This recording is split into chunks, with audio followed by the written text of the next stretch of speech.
Bonjour chers élèves de première STMG, donc c'est le retour des petites vidéos pour faire le cours avec les demi-groupes que je ne vois pas donc en présentiel. Donc je vais commencer par celle-ci, même si certains je pense l'ont déjà pris en note via d'autres moyens, donc c'est juste pour que ce soit un peu plus clair. Donc ça va porter sur le B du cours 1, donc le Second Empire, le retour de l'autoritarisme. Donc effectivement, puisqu'on va voir dans cette petite vidéo comment Napoléon III, Louis-Napoléon Bonaparte, donc le neveu de Napoléon Ier, met en place un régime autoritaire. Donc vous vous souvenez, il a été élu président de la République de manière légale en 1848. Il veut pouvoir réaliser un second mandat, alors que la Constitution s'y oppose.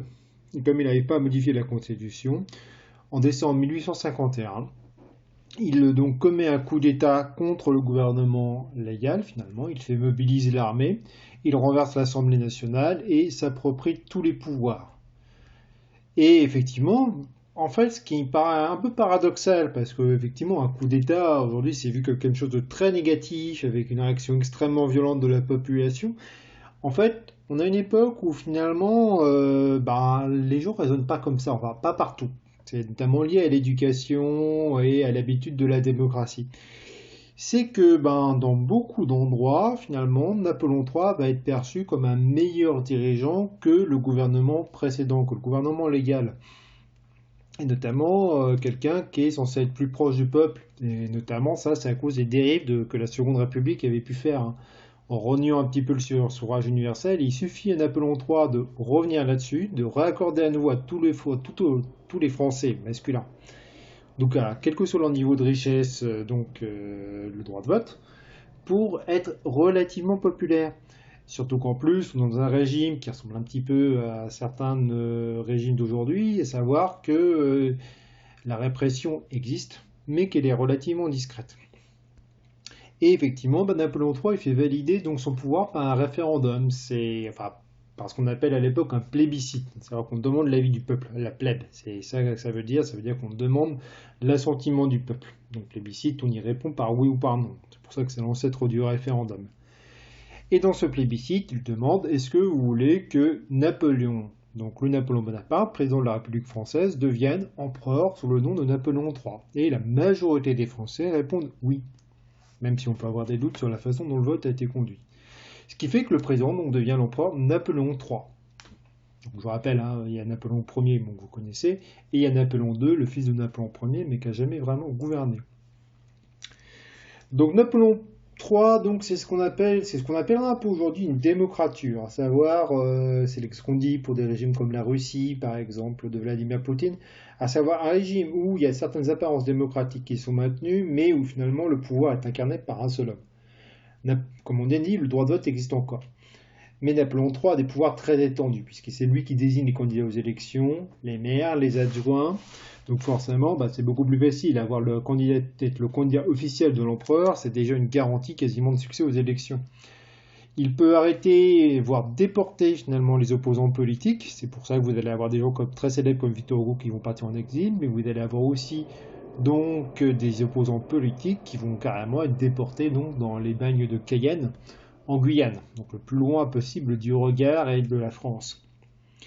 Et c'est aussi une politique extérieure assez importante puisqu'il intervient dans des conflits européens, voire même extra-européens. Il permet notamment l'indépendance et l'unité de l'Italie, donc en prenant parti contre l'Autriche, qui dominait le nord de l'Italie à l'époque. Il décide de s'allier avec le vieil ennemi anglais contre la Russie, notamment dans ce qu'on appelle la guerre de Crimée, et il essaye à un moment d'imposer un empereur, allié au Mexique, ce qui ne va pas marcher du tout. On le verra, de toute façon, la politique extérieure française, elle est très ambitieuse. Hein. L'idée de Napoléon III, c'est de refaire de la France la grande nation telle qu'à l'époque de Napoléon Ier ou Louis XIV, mais ça va se retourner contre lui. Au niveau social, et c'est ça qui fait en fait le succès de Napoléon III, qui lui permet d'être relativement aimé du peuple, au moins pendant toute la première partie du règne, c'est que c'est un régime qui est relativement progressiste et qui profite d'une époque de forte croissance économique. Il accorde le droit d'association et de grève aux ouvriers, il y a des aides sociales qui sont mises en place pour les plus pauvres, et surtout, ça on le verra dans le gros 2, il va multiplier les grands travaux. Et notamment, il va aussi multiplier les voyages. Donc, pour montrer justement l'avancée de ses travaux, notamment par exemple, c'est ce que vous avez là avec la fondation de la gare de Cherbourg, qui est évidemment destinée à mettre en valeur la politique de Napoléon III comme le grand modernisateur du pays.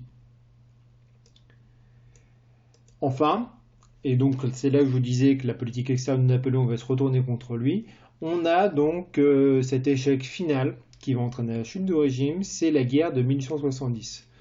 L'empereur à ce moment-là, il n'est pas forcément très bien, il est affaibli, il est très malade, il aura un cancer qui va entraîner sa mort quelques années plus tard à peine. Il est de plus en plus contesté par les républicains, puisque la croissance économique commence un petit peu à se réduire. On a de nouveau des républicains qui arrivent à être élus malgré les difficultés finalement à se faire entendre aux élections. Et surtout, Napoléon III va se tomber dans le piège de l'homme fort de l'époque, donc qui est le chancelier de la Prusse. Alors la Prusse, c'est un peu compliqué, mais la Prusse, c'est l'ancêtre de l'Allemagne. En fait, la Prusse, c'est une partie de l'Allemagne, la partie autour de Berlin, un peu plus loin, enfin un peu plus grand que ça l'est maintenant. Fait finalement qui va unifier tous les territoires où on parle allemand à l'exception de l'Autriche et donc créer la future Allemagne. Et pour créer cette future Allemagne, pour unir tous les Allemands, il y a mieux qu'une guerre contre un ennemi. Et cet ennemi donc commun qui va permettre d'unir tous les Allemands, ça va être la France de Napoléon III. À Sedan, en 1870, donc l'armée est totalement vaincue, l'empereur est même capturé par l'ennemi, et à la nouvelle de la défaite, la République est immédiatement proclamée en France. Cette guerre, on y reviendra, elle aura des conséquences très importantes, puisque c'est à l'issue de laquelle déjà l'Allemagne est proclamée, c'est la naissance de l'Allemagne.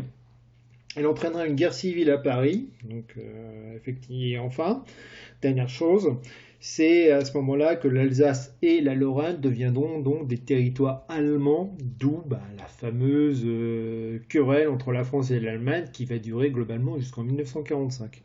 Je vous remercie de m'écouter, je vais enchaîner directement sur une autre vidéo concernant le Grand 2. Merci.